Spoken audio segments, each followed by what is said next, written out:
Good afternoon, everyone, depending on where you are. My name is Michelle Deutchman. I'm the Executive Director of the University of California National Center for Free Speech and Civic Engagement. And we are so pleased that you are joining us for the first webinar in our series, Expression and Engagement During COVID-19. Our center was formed in 2017 by UC President Janet Napolitano to explore the current state of expression and engagement on our college campuses and what the future holds for these key institutional values. I don't think anyone would have predicted that the future included a global pandemic that would transform higher education. Colleges and universities are currently navigating the transition from an in-person campus to a virtual one. But many staff, faculty, and administrators will face a different challenge this fall, which is creating an online campus community from scratch. What is it going to mean to be an incoming college student if you're not on campus? If you don't meet people, friends, professors, staff, face-to-face? How do we build trust and create an inclusive climate both in and out of the classroom? These are some tough questions, but lucky for us, we are privileged to have a panel of experts with us today who can help us sort through these issues. We are also eager to hear your questions. They can be submitted through the Q&A on Zoom platform. We will save time at the end to turn to them. And without further ado, let me introduce our panelists. Andrea Brenner is a sociologist, educational consultant, and college transition specialist.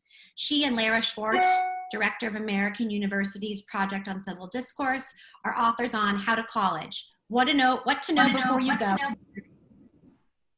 They are also, I am proud to share, fellows with the UC Center, where they are completing a year-long project on fostering civil discourse and free speech in the classroom and beyond. We are also joined by Isabella Dominique. Isabella is a May 2020 graduate of American University. Congratulations, Isabella. She's been working with the Project on Civil Discourse since its inception, and this year served as the program's coordinator. Isabella was recently awarded the 2020 Outstanding Service to the University Community Award for her work with the project, the campus NAACP chapter, and other volunteer positions. Thank you to the three of you for joining us, and we'll just start off right away. From each of your different perspectives, what do you see as challenges facing colleges and universities as they think about how to introduce incoming students to this new online life and community? And why don't we go ahead and start with Isabella from the student perspective. Sure. So I kind of identified, I guess, throughout my time, especially learning or switching to online learning at the later half of this semester, that there were a couple of issues. But I think in terms of next year and students definitely starting college on an online platform, I think it's going to obviously be difficult to build that sense of community, especially in my experience and a lot of other friends I have. It's like the first week of college is where you meet your roommates and people that live on your floor, and there's different events that the university will put on to make sure that freshmen come together and bond. And I think a lot of that in-person activity and getting to know one another is certainly going to be lost with online learning. But I also think that we as young people and college students who grew up with technology, or at least partially grew up with technology, are definitely going to be pretty, I guess, adaptable and also pretty creative with how we make do with that.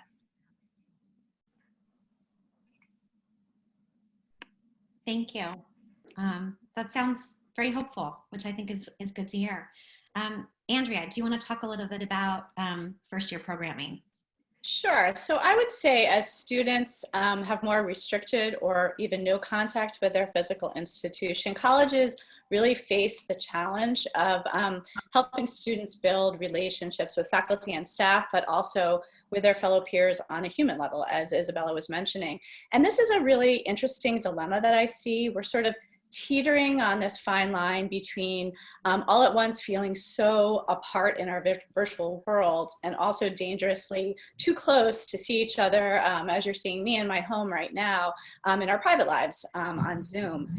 I want to talk very briefly to one of the challenges, which I think is the tradition of the siloing of faculty and staff on college campuses. And I believe this is going to become even more apparent than ever in light of COVID-19. Anyone who's ever worked on a college campus knows that faculty and staff travel in very different circles, both serving in different capacities, both working extremely hard, but rarely having contact with each other.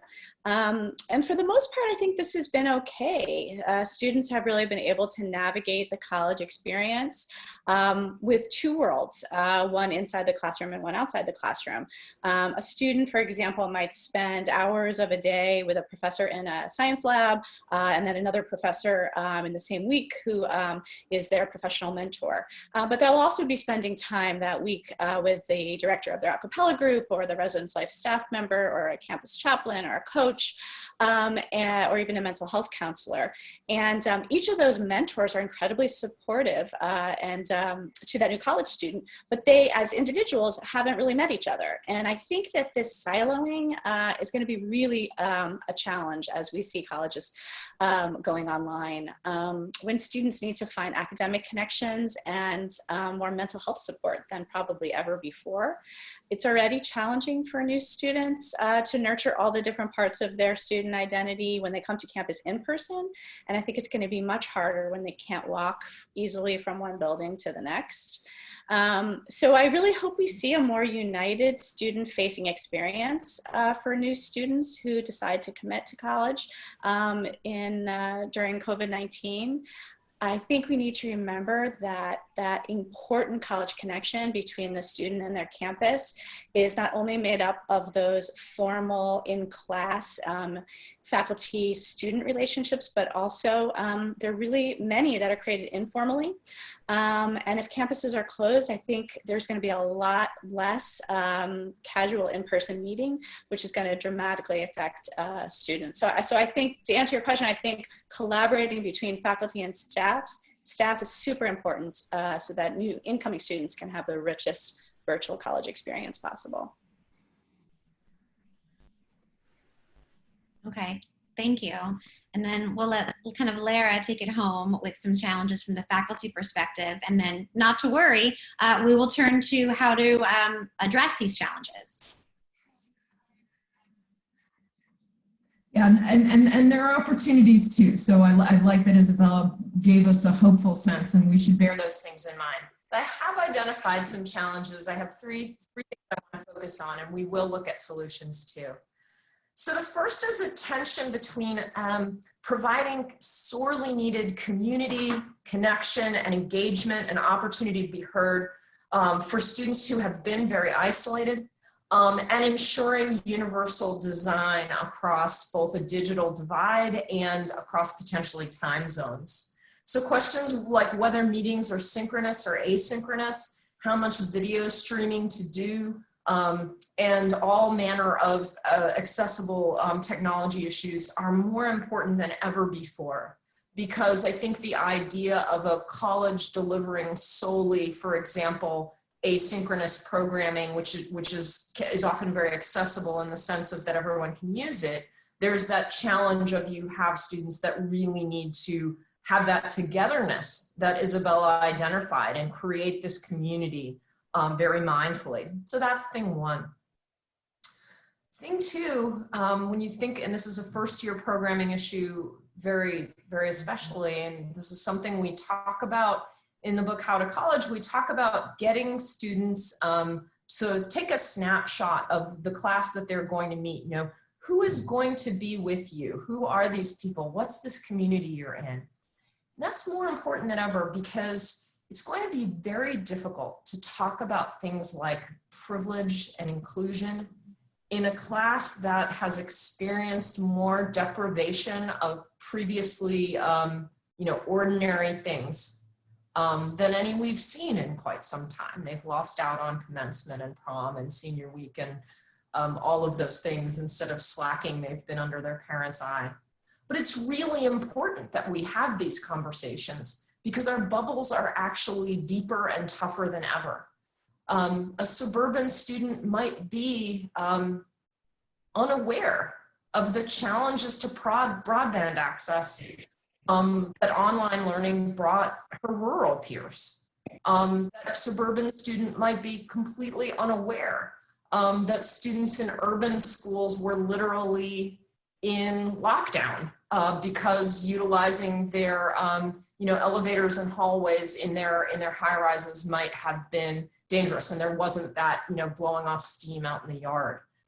So it's going to be harder to talk to this group of students who's been through so much, but even more necessary because it's not just suddenly unfair, it's differently unfair than before. And the last challenge that I've identified is, which is the case whether we're online or in person. There is a huge difference between free speech and discourse in the K-12 atmosphere and college. And colleges don't always do a great job about being explicit about that transition. They need to be now. In K-12, there's sort of a command and control model of discourse. If your bra strap is visible, boys can't do math, so we're telling you you can't express yourself that way. Now in college, we don't have it that way. We have a much more speech, sort of pro-speech First Amendment style approach to education. You have students who are coming out of that command and control model. And by the way, you have a very odd situation where, since most of their interactions are actually going to be happening sort of on the web, one-to-one, they're experiencing this new model without people in the room with them to shape that and help them teach that discourse. But we can fix it. Those were big challenges. That's right. So the less good news is that there are a lot of challenges. The better news is that I think they can be fixed, and we're going to talk a little bit about that right now in terms of what are recommendations from each of you for addressing these challenges, both in and outside the classroom. And I'll just integrate in, either for now or later, the first question we've gotten, which has to do with suggested activities or online platforms other than Zoom that might help college campuses, especially for student groups that identify as ethnic, cultural, or identity-based orgs. So we'll keep that in the back of our minds. And Lara, I think we're going to start now with you on what are your thoughts on how to address them? So this is the case in person too. Every class and every university has to be a community of trust. So this includes humanizing the institution and the people in it. We have to let students get to know each other as people, whether through sharing their stories or otherwise. We have to have explicit conversations about what that sharing and what that interaction is going to be. So at the course level, I really recommend using the tools on the learning management systems like Blackboard and Canvas, where you can explicitly ask your students, share something about yourself. And I've actually been doing this for years in my courses before we went online, but get that communication going. Now, people are pretty fatigued with the sort of Blackboard discussion as the alternative to discourse. That can actually be a fantastic tool for getting people to use their voice or share something of themselves, that they might not otherwise, raising hands. So some things that we're doing, that we've done at AU and that we have in the works. One is really understanding that students really want to be heard. So ask your students to present themselves. Who are you? What are you about? And give them an opportunity to see each other. Imagine painting a portrait of the class to introduce the class to one another. And that's actually a project I'm working on at AU right now. There are some conversation prompts you can have at the program level, at the university level, or at the course level that I recommend. And if you go to the Project on Civil Discourse website, there is a downloadable PDF called Building My Voice that can be a good tool to launch those conversations. But ask students to first reflect in themselves 2 questions. What do I want for myself out of this education? It's really important because I think we all have to recognize that online learning, even when it's great, is going to be different. So people thinking, what can I get out of this semester if this semester or year is a little bit different? can be much more empowering than just imagining being resilient about college minus. You know, what can I actually do well online? And the second question, the community question, is what am I going to ask of myself?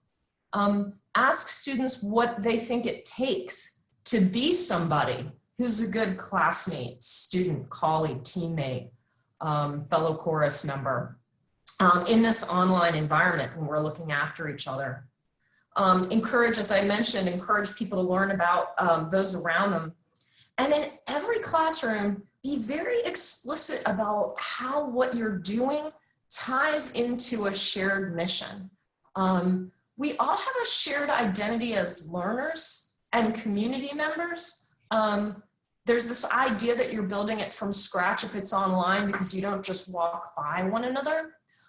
So what it takes is a lot of visualization of what is it that makes me a person in this community, and ask students to not only imagine that in the real with all its drawbacks, like potentially mom is in the next room, but all of its strengths, like this is a place where we read and think and ask questions for a living together. I mean, I have to say, you know, I went to college in person and I wish some of my professors had asked me some of those questions. Andrea, I want to turn to you to see how you want to kind of augment that answer. Sure. So to dovetail on what Lara said, I really hope that faculty and staff continue to manage their own expectations about what teaching and getting involved in your campus remotely really means for our students. We are talking about online learning and an online community. We are not trying to create an online college that mimics an in-person experience. So I think that faculty and staff needs to be honest with themselves first and then transparent with their students.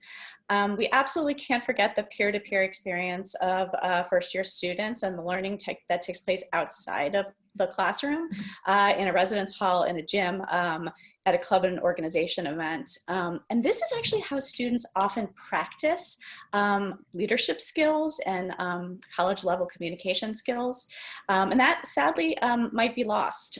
Think of how often you've met people because you've been introduced to them in person. I know that happens to me all the time. We might say to our student, I'd like to introduce you to my colleague, Professor so-and-so in the biology department.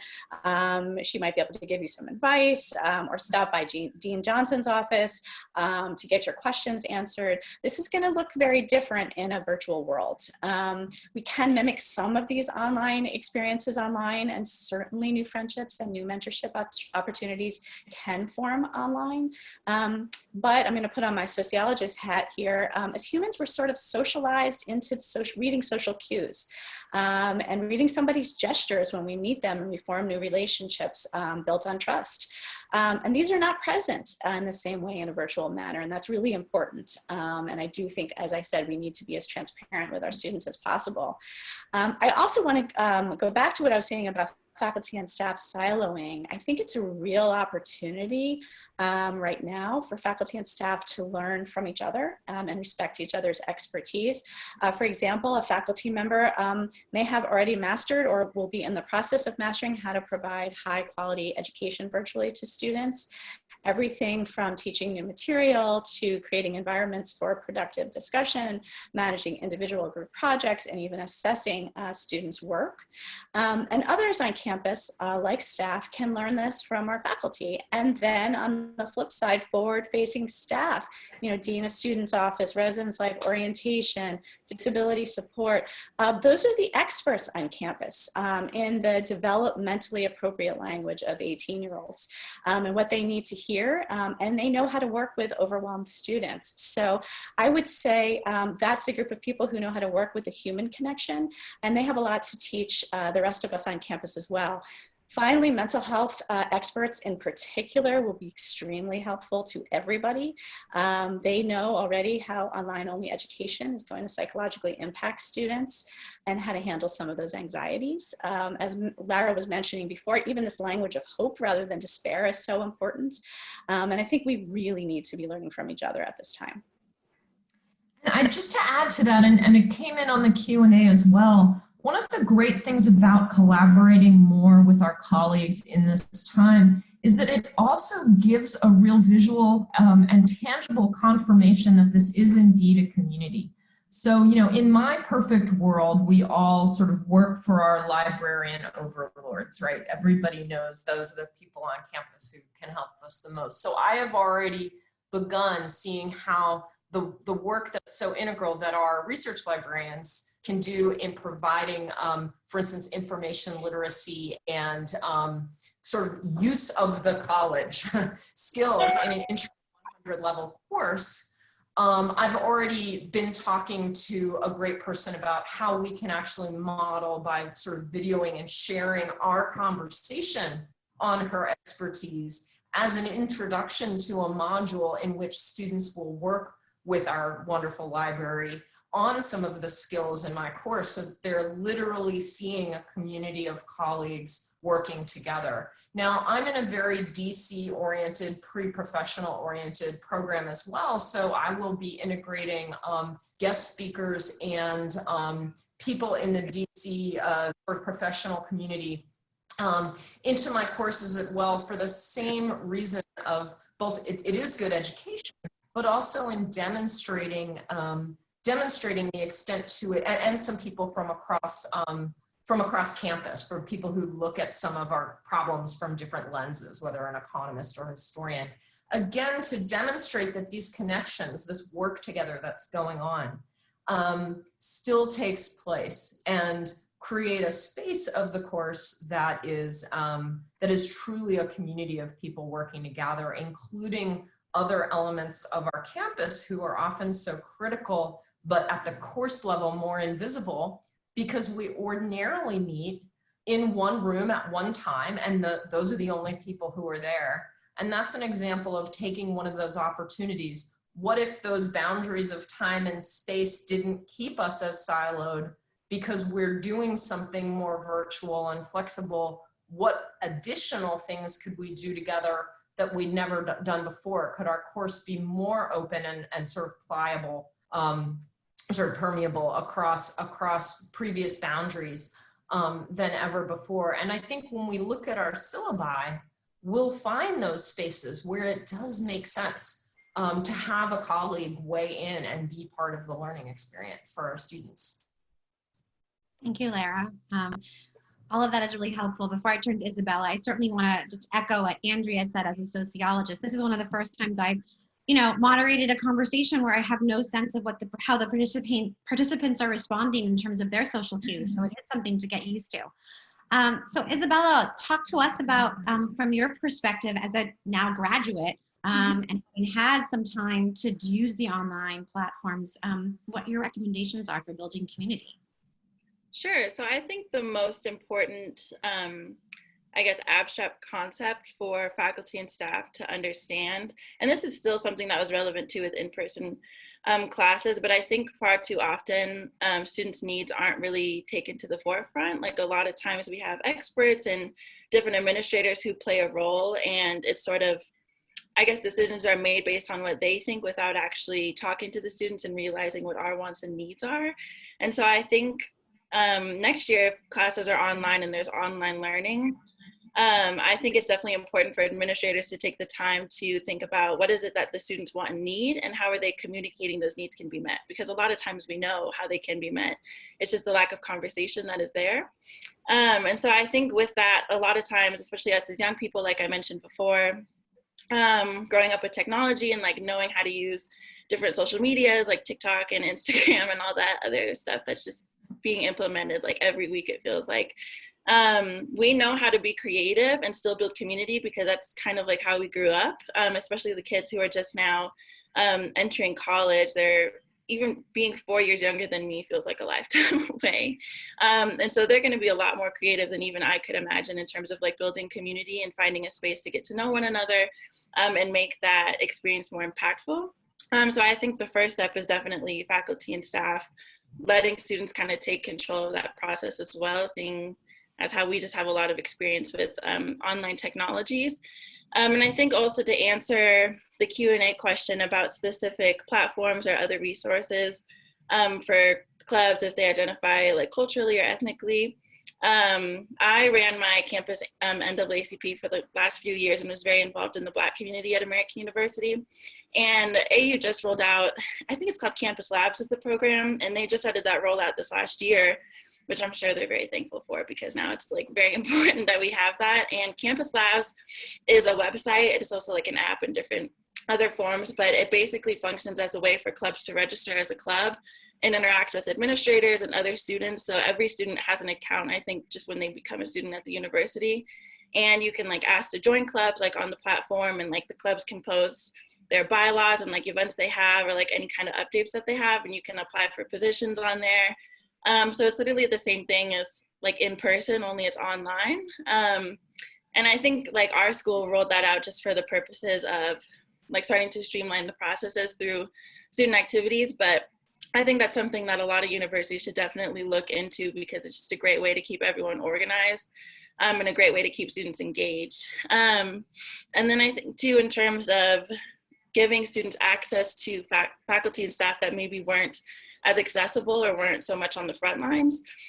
Even the concept of having like an online open house would be great. I know that our Center for Diversity and Inclusion did like an Instagram live event, which is something that's like really popular with people my age now, where like you as a department or whoever it is, like you create an Instagram account and you can go live and invite students to like jump on the live. And so it's like you're participating with people and there's still an audience, but it's something that is accessible to us because that's what we use to get to know one another and to build our rapport online. So I think doing like an open house on Instagram Live, or even on something like Zoom, and you could do like breakout rooms with different staff or faculty members in different breakout rooms and kind of cycle people through. I don't know, I think there's just like a lot of different options, but like I said, just let students articulate and verbalize what they think is best for them and kind of take their word for it, I think is important. Thank you. Yeah, I always say when we're talking about speech on campus, sometimes we're talking about students, but the students aren't there, and that always feels like an inaccurate picture. So by the way, someone on the Q&A just one from UCSB it mentioned that they use campus groups, aka Shoreline, and Engage, they said, is another popular platform, Campus Labs one, and that a lot of UCs are using that, and that seems to be really positive. Now I want to turn it over to Andrea, who has a tremendous amount of experience working to build inclusive first-year programming. She created a mandatory first-year experience program at AU and also served as the faculty director of, want to get this right, the campus's largest freshman living learning community there. And of course, a lot of these programs really focused on creating in-person connections. And I guess my question for you, Andrea, is how do we still maintain sort of a personal touch in a virtual model? Thank you, Michelle. It's going to be a challenge, but there are certainly ways to do it, and colleges are already starting to speak about some of them. Colleges and universities have sort of always known that this personal touch when communicating with students, both current and prospective, is an effective technique for engaging learners. That's something admissions offices are the first to speak about. And most institutions have been doing it for years through techniques like personalized messaging, orientation, advising groups led by peers. And these reach outs are more important than ever now, especially between upper class students and their incoming peers. I would also say we need to take into account the specific and unique needs of 18-year-olds. And remember that their prefrontal cortexes are still developing, and they are facing unprecedented challenges. As we've already mentioned, this is a group, teens overall are usually a very resilient group, and we read a lot about this. But as a group, as a cohort, that doesn't mean that teens have a lot of experience with grief. And this group is just coming out of this period of mourning for a lost senior year. They haven't had those ritual endings of the 13 years of schooling that they've just concluded. And you know, having young brains, they're not fully able yet to figure out how to get through that period of grieving. And so where current college students are sort of anxious and angry about moving from in-person to online schooling, incoming college students don't have anything to compare it to other than online high school, which is completely different. And that's something that when I talk to first year or incoming first year students and their parents, I say a lot, stop comparing what this experience will be to your online high school experience. It's going to be a completely different experience. And not all colleges have yet to figure out how to welcome these new students fully. It is absolutely challenging to find a personal touch when we are literally separated. I would say that universities should, and some already are, really are making a special effort to train everyone who is reaching out to incoming students about that 18-year-old perspective, as well as on the importance of empathy. That's something that we really need to see right now. For example, asking upper-class student workers who might be reaching out to new students to think back and harken their freshman years. Remember what it was like, and Isabella has mentioned this already. It's quite challenging. Colleges can also use their alumni base, both recent grads and more seasoned alumni, to speak with incoming students online or on the phone, check in to see how they're doing, to see if they have any questions. And finally, and this is something that Lara and I say in our book, How to College, college is school. First and foremost, it's an academic institution. And academic departments have an important role to play here with incoming students at this really frightening time. I would encourage departments to think about upper class students in particular, to reach out to new students who have the same intended major as they do. That human connection goes a long way, not just in retaining students, but in sort of giving them hope that there will be an end in this, and campuses at some point in the future will return to normalcy.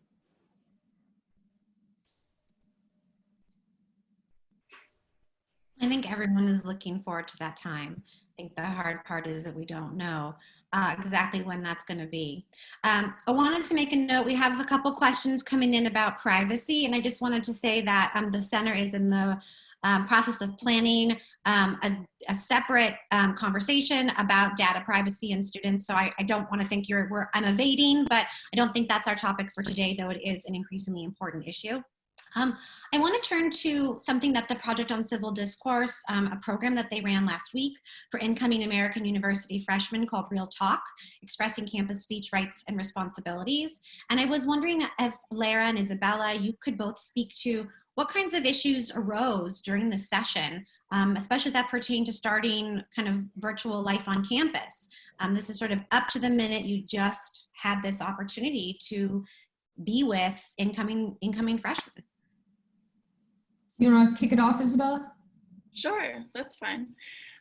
So yeah, we hosted pretty much like this, a Zoom discussion with, I think it was about 30 or so incoming students to American University. And we were mainly talking about like discourse and like what makes a good student and a good, I guess, citizen of a university and a community member. And it was interesting because we put in our introduction, like a little chunk of time to sort of talk about COVID-19 and address any anxieties. And no one really like brought up any questions when we were talking about it then. So I was expecting definitely for students to, talk to me about that. We had like breakout rooms and like I was a facilitator in a breakout room, and absolutely no one brought it up at all. And no one seemed to have expressed any kind of concern about COVID-19 or like online classes, or the possibility of just like having to stay at home next semester or next school year.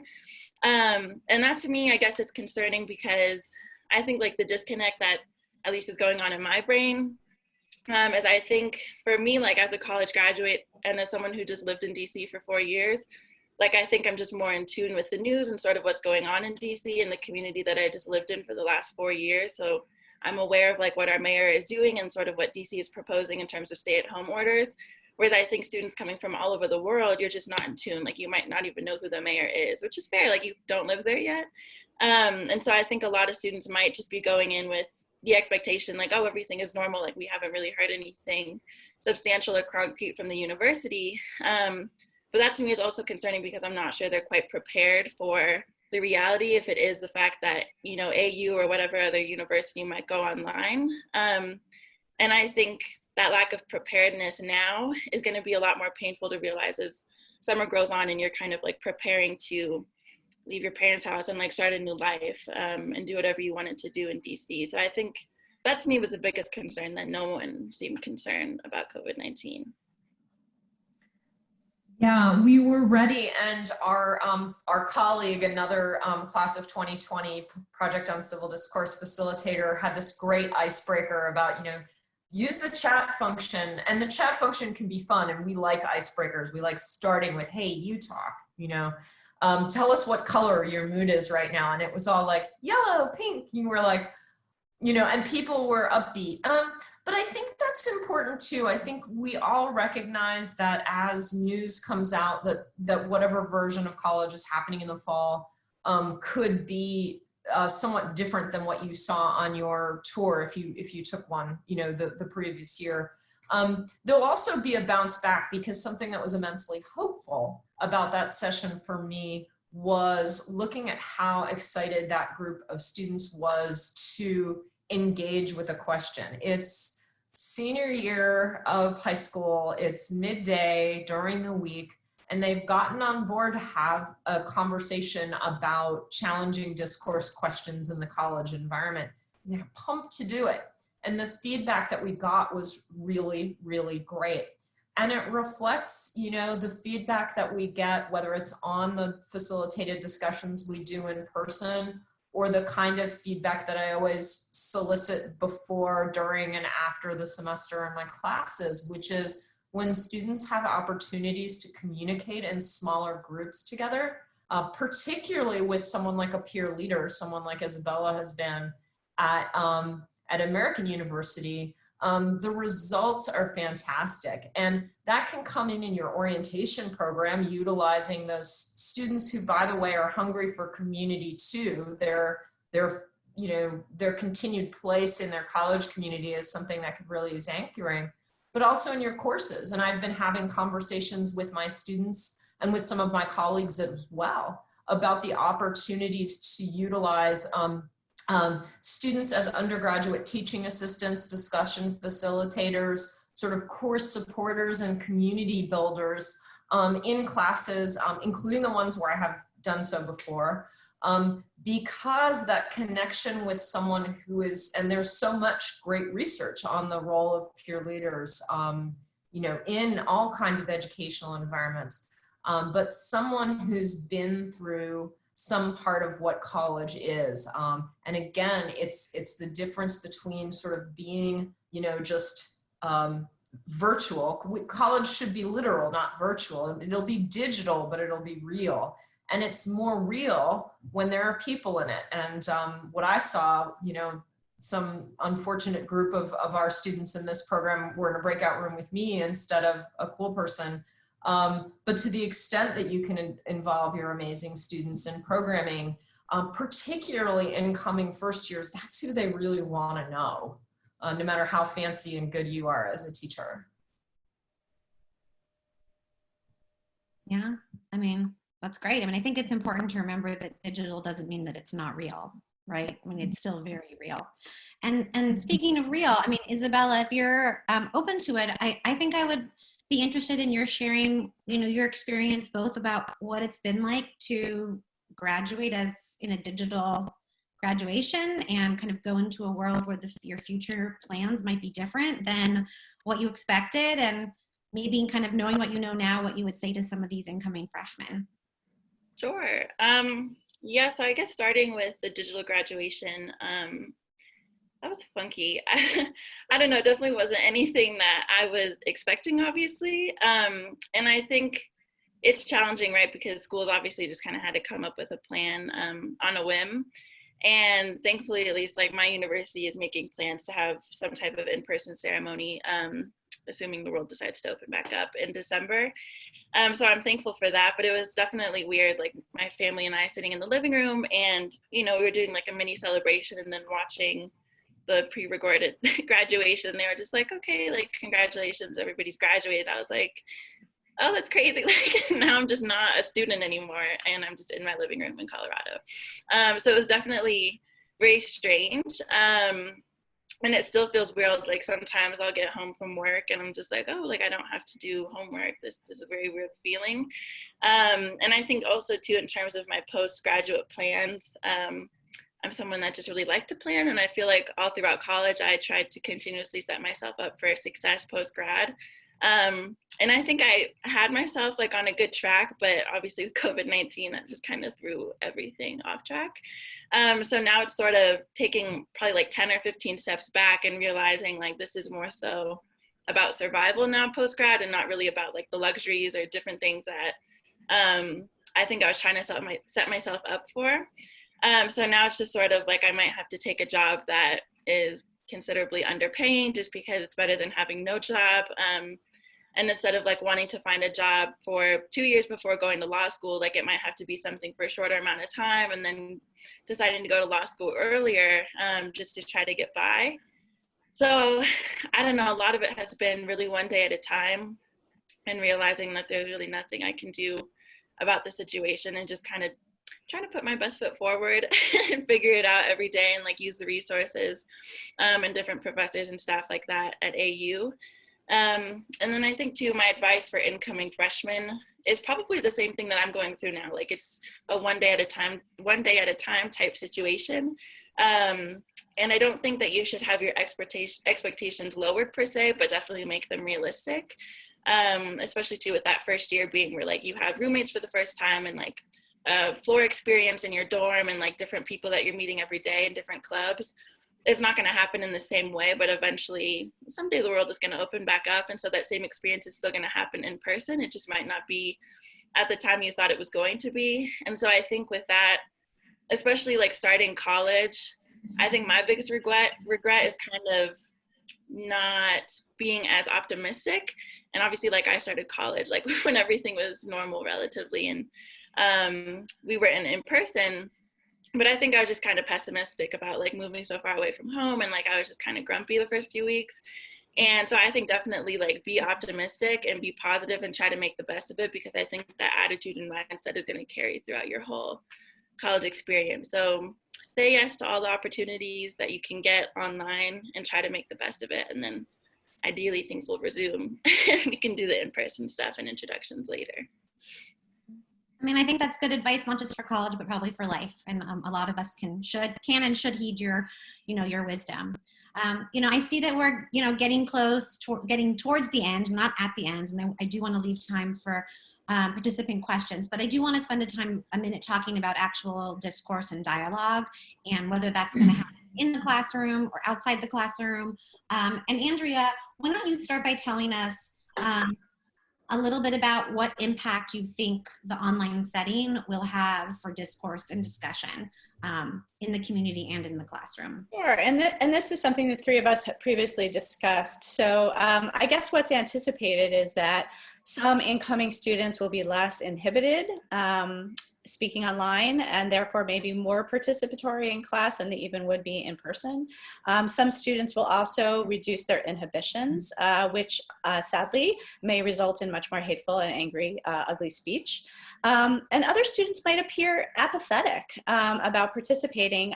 Maybe they're used to tuning out in an online high school situation, or maybe their learning styles don't really allow a lot of interaction with a particular virtual platform. So I think we're going to see all of those different responses from students. I think universities should offer training for faculty, or faculty should train themselves to be prepared to handle all of that all those different types of responses from students. But I also don't think it's particularly cut and dry. I don't think that there's going to be one monolith of a student type. I think the same college student might respond with apathy in one class and in another class really with increased participation. And I think that's going to vary dramatically on the class content, on the comfort level of the student, how the faculty member facilitates that class discussion, and also on the students' lived experiences with the content in the course. So I think when it comes to online class discussions and discourse, faculty really need to be ready for a whole bunch of different approaches from incoming students. Okay, Lara, So do you want to add to that? Yeah. So I think that's 100% right. And then just like being real, and I think this resonates, to students and faculty alike. A lot of classes are often, professor talking and then nothing. Or that dynamic where there's like 4 people talking and the professor's sort of dying inside, or there's like that guy. And, this is a challenge of pedagogy anyway. And we, like some of us are really great at making the whole room come alive with enthusiasm, and some of us, it's less what we do. This is a thing. This is a thing in college. And we've been working on class participation and engagement as a skill for students to master and professors to work on developing before all of this happened. And some of the same things are true now as were true before, but we might even have more tools to get better at this. So first of all, and this is, Andrea and I are working on a project with UC, and we're going to be talking a fair bit about class participation and how to evoke it and, evince it and assess it as well. I think we can stop thinking about participation in a class and raising your hand and making words come out of your face, because there's lots of ways to be an amazing student. There's lots of ways to be engaged. So the extent that professors can think of what are the list for me of every way a student can truly contribute to themselves or others in the course of this class, or if you're student affairs professional, in your cohort, in your program.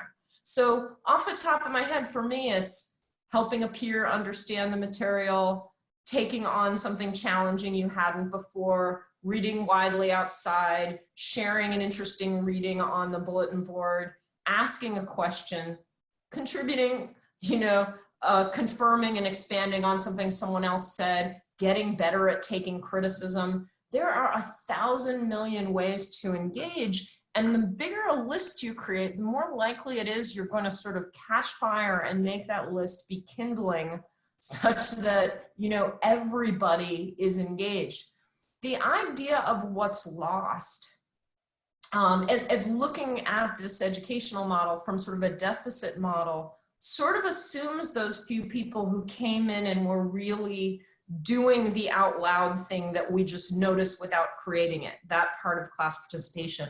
There's so much more. And one of the things that I learned teaching online is that shy students who aren't neurotypical, students who are observing Ramadan, students with chronic illnesses, all manner of students for whom the very traditional flat, did you do stuff that I noticed model of class participation was inaccessible and not that useful and actually made them feel bad about themselves, were being amazing. So I think the thing is you have to go into your class and say, there are things that I can get students to be doing and trying, and I can make note of that, and I can use the LMS, the learning management system, as ways to ensure that we're sort of tracking that and honoring that and noticing that. And my bet is that a lot of that focus will live on after we're all back in person. People will be thinking, I actually need to have multiple ways of engaging anyway. Well, I think that's great. And I think one of the things that is exciting to me as overseeing the center is that this is an opportunity for everybody who's listening, and also for the center to start a list of those kinds of resources. And we could add that to our resources page. So what I would ask, we're going to send something out after this webinar with a list of resources from our panelists, but then you can reply with your own resources, and then we can create something. So it's not everybody creating their own list, but rather we're creating a list together. Isabella, before we turn to participant questions, did you want to add about discourse and dialogue in class and online platforms, what you saw? Sure. Yeah, so I just have 2 points. The first one, I think more so about discourse. And I think Andrea was right when she said that it's never going to be cut and dry with all students acting any particular way. And I think from my perspective, especially when I was facilitating the conversation a couple of weeks ago with our incoming students, I think platforms like Zoom and different online learning platforms have a few more stops that you have to make before you communicate something. So like, for example, like whether it be unmuting yourself or having to raise your hand, like on the actual online platform, or waiting for someone to speak, which is also like super awkward online, like trying to figure out when someone's finished saying something. Like, I think there's more that your brain has to kind of go through before you decide to truly say something. And whatever it is that you say, like, just kind of has to be like on point, you know, because people's time is obviously of the essence, and it's just harder to communicate sometimes online, especially with online platforms. So I think, like, to a degree, like, I think you have to just be more mindful of what you're saying. So ideally, students will also feel that way as well in the classroom on the online platform. And then I think too, in terms of classroom engagement and class participation, I think it's really important for professors and faculty to really lead by example. I know this semester when we switched to online learning, I had professors like Professor Schwartz who actually put in effort, and like I could see that she put in effort to changing the course to make it accessible to all of us. And I hope you don't mind me sharing this, Professor Schwartz, but she like separated us into sort of breakout groups where we had phone calls with those small groups every week to discuss the content, and we shared those on Blackboard discussions. And doing that still brought me the same experience of like interacting with my classmates and still getting to know those people in my class. And we talked about graduation and all these other things alongside like the course content. So I think that still brought like the classroom feel, but like we got to decide our own time that we met because we were in different time zones and we couldn't all meet at 11:20 Eastern time.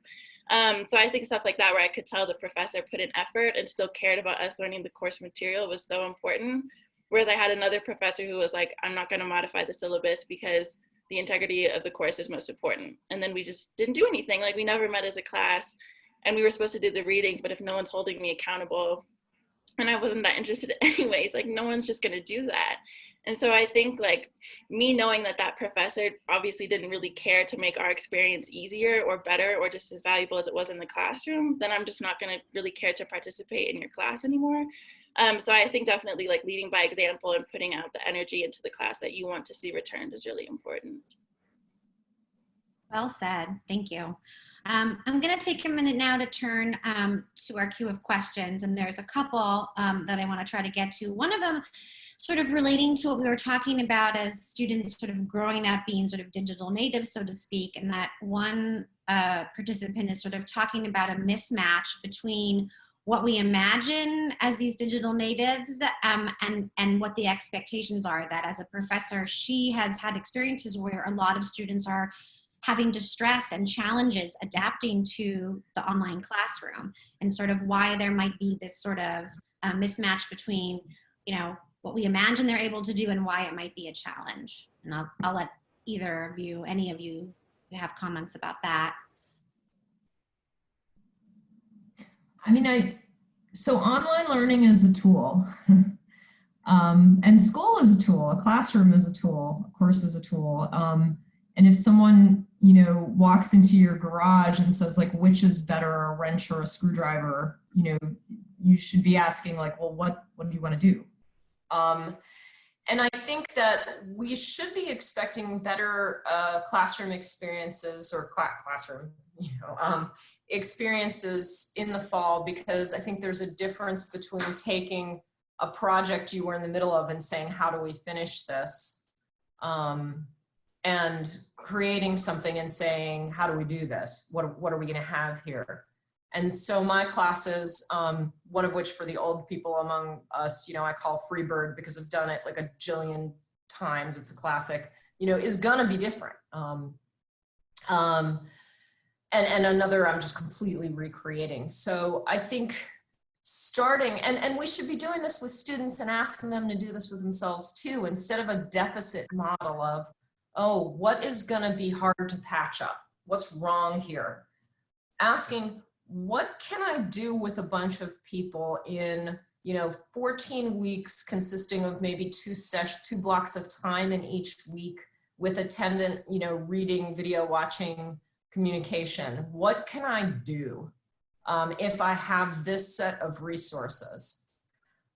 Is better than saying, you know, how can Psych 101 be not as cruddy as I think it would be online? That is extra work, and I haven't always been very chipper about that extra work. But I think when you start looking at it that way, and this is, I think, a good thing for students and graduates like Isabella too, and one thing that professors and universities should be involved in, looking at students and saying, we understand that college was about becoming more adult, which includes some things on time management and sort of running your life. Usually what you do is you jump into the pool all at once and learn that. What you're going to have to do instead is figure out which of the goals of being this new person in this new stage of your life can be accomplished in this environment, and which ones are better, like study abroad would be a great example, for a future environment. And how do we parse those out and make the most of the time we have? And we can model that by creating classes that recognize the modality that we're in and what its uses are. Great. Okay, I know Isabella has something to add to this, and then I have a question, the last question we're going to be able to take, unfortunately, that hopefully Andrea or one of the other panelists can speak to, which is how do we deal with being on screen? Do we mandate that everybody's on screen during class? And how do you deal with students who don't feel comfortable for any number of reasons about being on screen? So Isabella, and then Andrea, if you want to speak to that, and then I think we'll have to wrap it up. Yeah, so I think just to this point really quickly, I think what's most important in addressing where online learning becomes more difficult is really addressing what the root issues of those difficulties are. So for example, for me, like I attended this semester, like I really checked out of a few of my classes. And like I said, that's because I could tell that my professor was also checked out of teaching that semester. And there are different issues, like for example, me having to like do my homework in my kitchen and like be on Zoom calls in my kitchen because I didn't obviously want my professors or other people to see my bedroom, and like I don't have an office in my home. Different issues like that, which will make students feel, I think, as if online learning is harder. And I'm not saying that's not true. I just think what's important is to really figure out like what the actual root issue of that is and how you as a professor to student build a relationship to actually address those issues and make it more accessible for students. Yeah, I would dovetail on what Isabella said.